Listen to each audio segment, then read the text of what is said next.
Hi guys, मैं आज आपण मानक देखुचे माखन फूल गोटे रेसिपी। देखुन केंता सुंदर मस्त है केंता बनी एटा ही बतामी। तेल दिखाई तापर सोरस दिखाई माखन फूल के भजा है टमाटो भी दिखाई सेजवान चटनी दिखाई तार मैगी मसाला।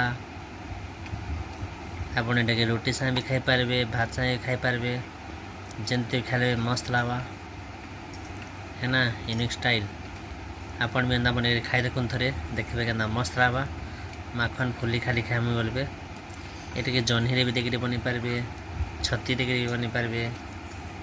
माखन फुल तो बहुत आइटम बनी पार्सी जहाँ जनता स्टाइल यहाँ ही मोर स्टाइल। मैं खाऊे रोटी सागे माखन फुल चटपटी। आपण मैंने भी थोड़े खाई ट्राए करो तापर मत बतावे केनता लगुच। बाय।